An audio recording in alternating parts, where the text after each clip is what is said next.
Assalamualaikum warahmatullahi wabarakatuh dan selamat pagi. Saya harapkan semua murid berada dalam keadaan sihat, sejahtera dan happy selalu.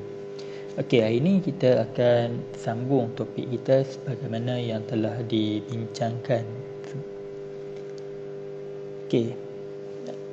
Topik kita pada pagi ini adalah bertajuk salin bersandaran dan interaksi antara organisme dan organisme dengan persekitaran.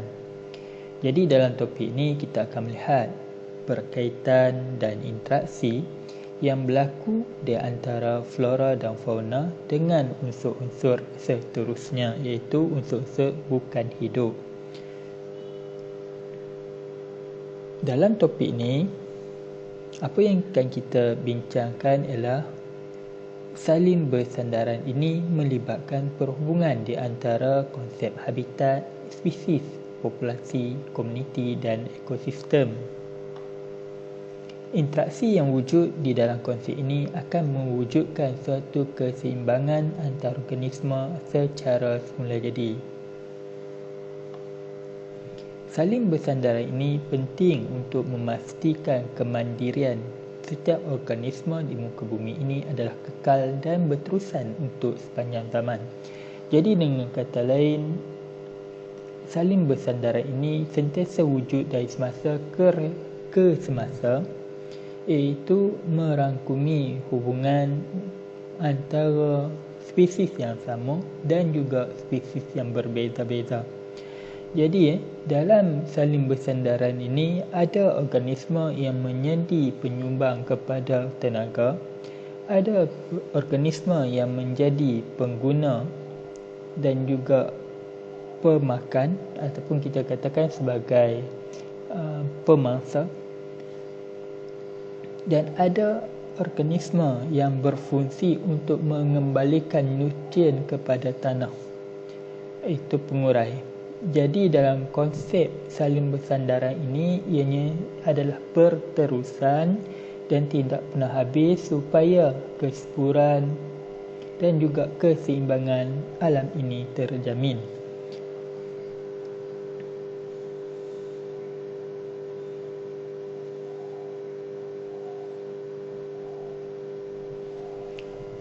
Jadi kita kena tahu apa yang dimaksudkan dengan habitat. Habitat adalah satu permulaan kepada konsep salin sandaran.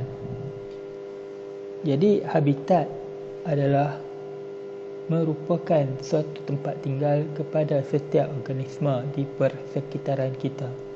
Organisme ini tidak hanya merujuk kepada haiwan tetapi juga melibatkan tumbuh-tumbuhan.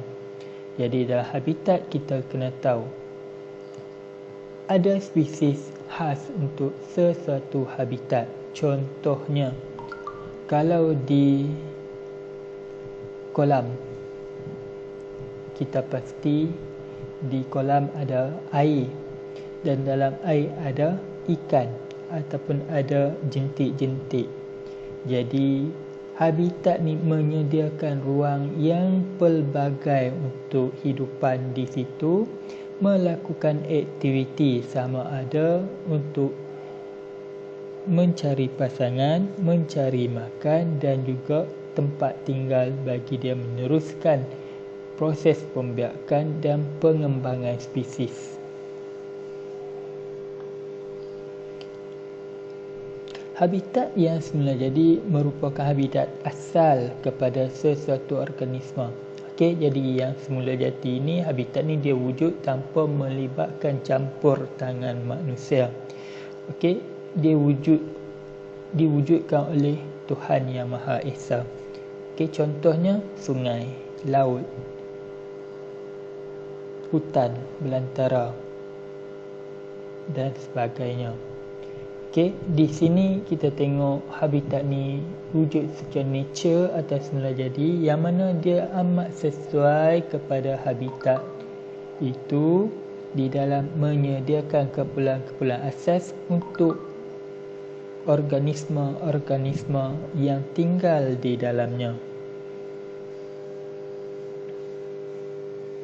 Dan selalunya habitat yang semula jenis ini kawasannya sangat luas dan sangat penting untuk pengekalan sesuatu spesies. Habitat buatan adalah habitat yang diwujudkan bagi proses pemeliharaan dan pemeliharaan sesuatu organisma yang terancam.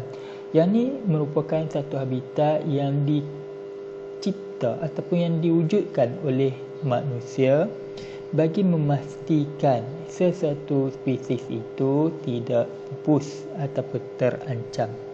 Okey, kalau di Malaysia kita dapat tengok habitat ini diwujudkan dalam bentuk zoo, taman negara, geopark dan sebagainya.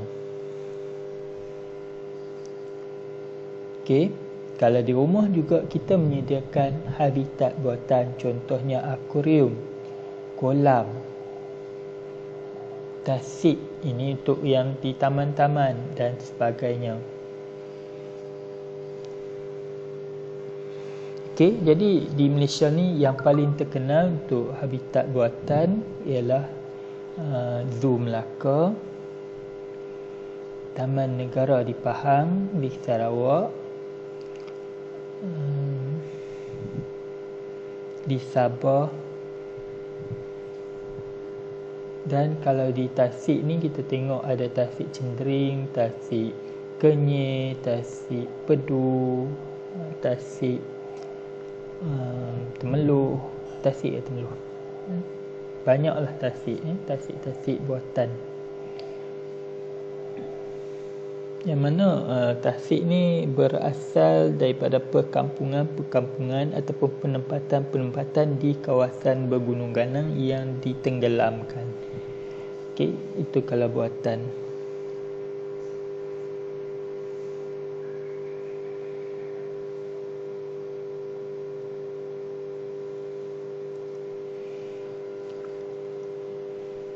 Di dalam habitat ni organismenya menghuni akan menjalankan rutin kehidupan seperti mencari makanan, tempat tinggal pasangan dan membak.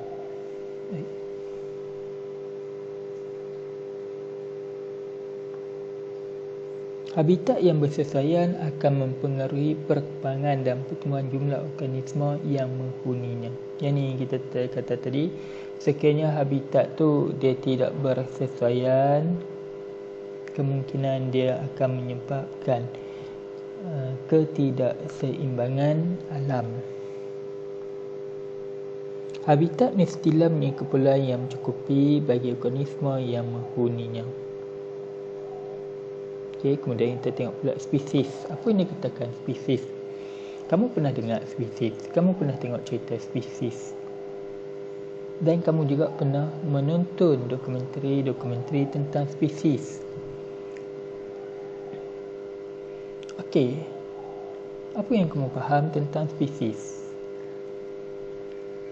Ya, spesies merujuk kepada sesuatu organisma yang berbeza antara satu sama lain. Spesies wujud dalam jumlah yang satu. Okey.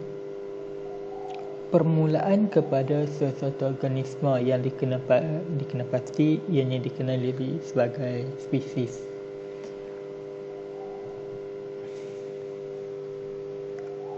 Spesies mungkin hidup secara tunggal, berpasangan atau jumlah yang terhad, iaitu kalau tunggal ni satu lah, kalau berpasangan dua, ataupun jumlah terhad tak mungkin dia sampai 10 unit ataupun 10 ekor. Terhad sangat, tengok keluasan kepada habitat lah. Tapi kalau dah terlalu banyak, dia dikenali sebagai nama yang lain. Spesies merupakan satu pengenalan khas pada setiap organisma yang berbeza. Contoh kita tengok spesies burung. Okey, burung dia ada burung punai, dia ada burung murai, dia ada burung malak kerbau, dia ada burung gagak, dia ada burung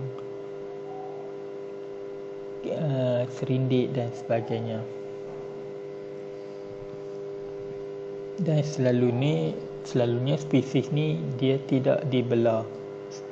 Dia adalah yang terbiar, permulaan pada pengenalan spesies itu sendiri.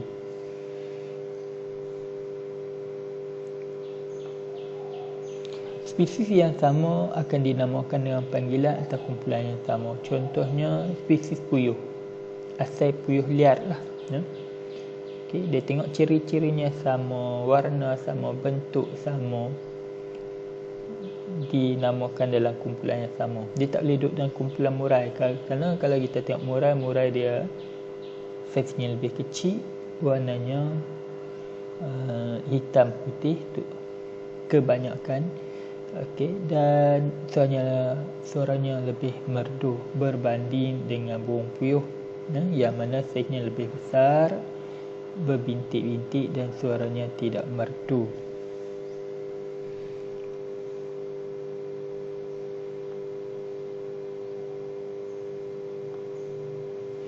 Organisme dalam spesies yang sama akan saling berinteraksi untuk mendapatkan makanan, pasangan dan tempat tinggal. Yang ni sentiasa kita tengoklah.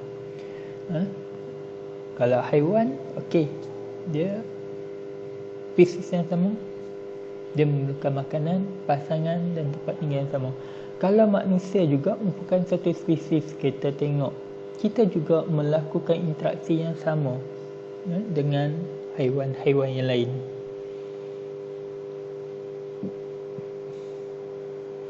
Secara tidak langsung wujud persaingan di dalam setiap jenis spesies yang sama.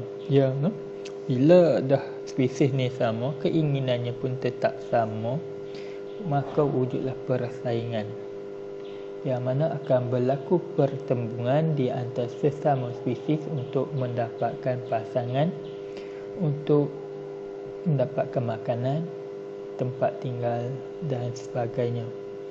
Okey, macam manusia, kita kaitkan dengan manusia. Okey, manusia akan saling bertembung untuk mendapatkan 3 bentuk keperluan ni.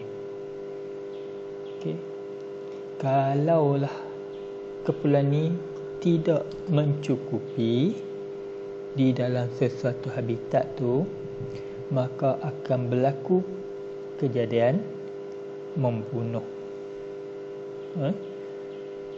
supaya kelebihan yang ada di habitat berkenaan dapat dikuasai ataupun dimonopoli oleh satu-satu organisme yang sama spesies. Ini realiti alam. Boleh juga kita sebut sebagai kawalan lah. Misalnya, persaingan di antara spesies burung helang, harimau, ikan jerung dan sebagainya. Ni di kalangan spesies yang sama. Kita tengok burung helang, dia nak tangkap mangsa dia. Kalaulah banyak, dia akan bergaduh. Harimau juga, kalau kamu tengok dalam National Geographic, dia akan bergaduh ataupun dia bekerjasama untuk mendapatkan makanan. Ikan jerung sama. Setiap spesies akan menjalankan rutin yang sama dalam habitat. Dia tak ada beza. Kemudian kita tengok populasi. Populasi ni masih lagi berlaku dalam spesies yang sama. Tetapi kita harus ingat bahawa populasi ni wujud akibat pengembangan saiz ataupun jumlah spesies yang sama. Okey, sehingga menjadi kumpulan yang besar dan menguasai habitat berkenaan. Okey, ini populasi. Okey, kalau tadi dia mungkin paling banyak pun dalam spesies tu 10 unit ataupun 10 ekor. Tapi sekarang bila dah terlalu berkembang, daripada 10 mungkin jadi 1000, mungkin jadi 10,000 dan seterusnya. Okey, dia akan berlaku satu lagi keadaan di mana akan wujud kumpulan lemah dan kumpulan yang dominan, iaitu kumpulan yang kuat. Okey, jadi aktiviti yang berlaku di kalangan populasi suatu spesies masih sama, iaitu persaingan. Dan bila wujud kumpulan-kumpulan yang lemah dan kuat, maka akan bertambahlah persaingan. Setelah wujud kumpulan yang dominan, jadi dalam suatu habitat, maka kumpulan yang lemah akan berpindah mencari habitat yang baru. Okey, ini biasa berlaku penghijrahan. Okey, kita tengok bila satu kumpulan tu dia bergaduh, yang lemah dia takkan boleh bertahan. Kalau dia bertahan dalam habitat tu, dia akan dibunuh. Jadi untuk menyelamatkan diri dia, dia akan bawa kumpulan-kumpulan kecil dia ni untuk berpindah ke habitat yang baru supaya dia dapat berkembang.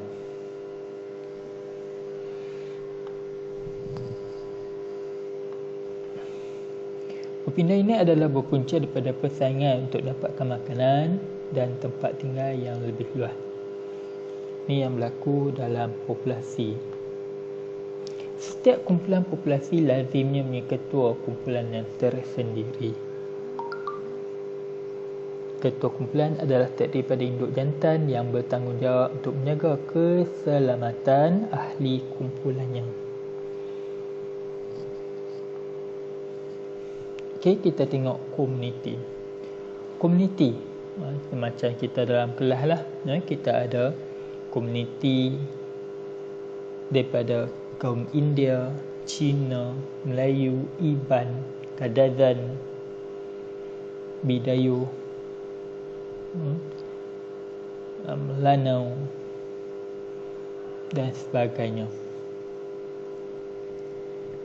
Ini komuniti. Jadi komuniti ni kita katakan sebagai gabungan beberapa jenis spesies.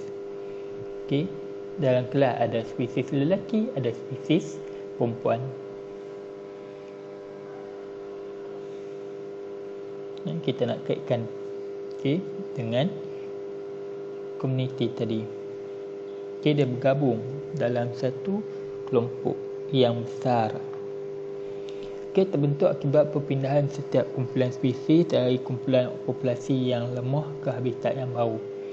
Jadi setiap populasi ni dia ada kumpulan kuat, dia ada kumpulan yang lemah. Jadi kumpulan yang kuat akan tinggal di habitat yang lama. Kumpulan yang lemah akan berpindah ke tempat yang baru.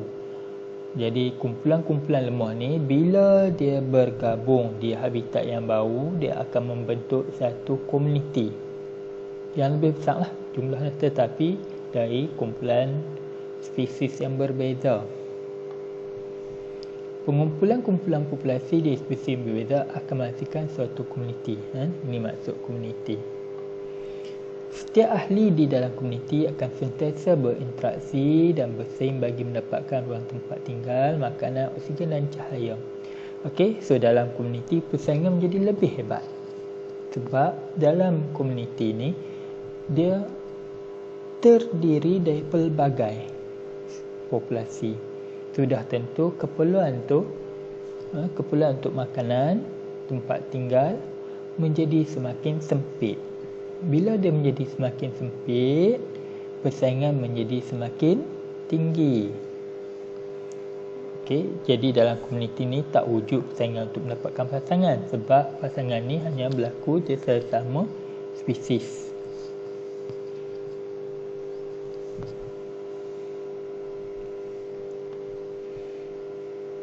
Ekosistem.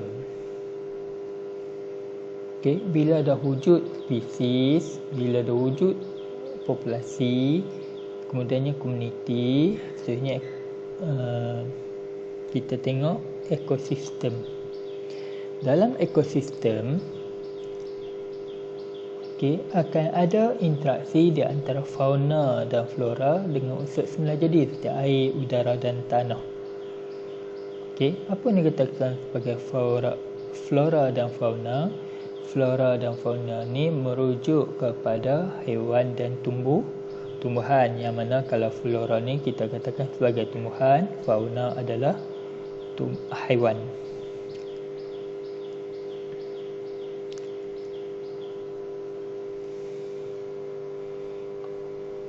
Interaksi yang wujud di antara komuniti berbeza dalam suatu habitat yang sama ini akan menghasilkan ekosistem yang seimbang. Okey. Bila dah ada perbezaan ni, dia adalah kawalan biologi secara tak langsung. Okey. Bila wujud kawalan ni, maka bilangan tadi ni, bilangan ahli dalam suatu ekosistem menjadi terkawal. Kalau kata bilangan dia terkawal, maka dia lebih seimbang. Spesies yang wujud dalam komuniti adalah pelbagai dan saling bergantungan antara satu sama lain bagi mewujudkan rantai makanan dan siratan makanan. Okey, jadi dah dalam ekosistem ni luas lah. Luas, bukan kata dalam satu padang saja, tetapi meliputi kawasan di persekitarannya. Jadi bila dah wujud persekaran yang luas, habitat yang luas, maka akan wujud aliran tenaga yang berpunca daripada akan wujud rantai makanan dan siratan makanan yang berpunca daripada interaksi antara organisma tadi. Okey. Bila dah ada rantai makanan ataupun siratan makanan, sudah pasti wujudnya aliran tenaga.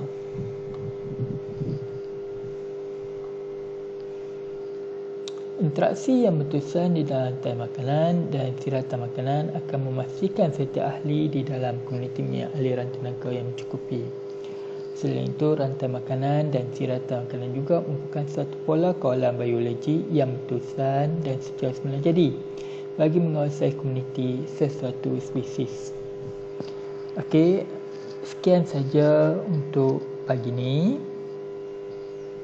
Untuk seterusnya kita akan bertemu lagi di lain kali. Okey, jadi bagi memastikan kamu dapat mengikuti video saya harap kamu subscribe YouTube ni, saluran ni, supaya ianya menjadi lebih senang untuk kamu ikuti di lain kali. Sekian, terima kasih.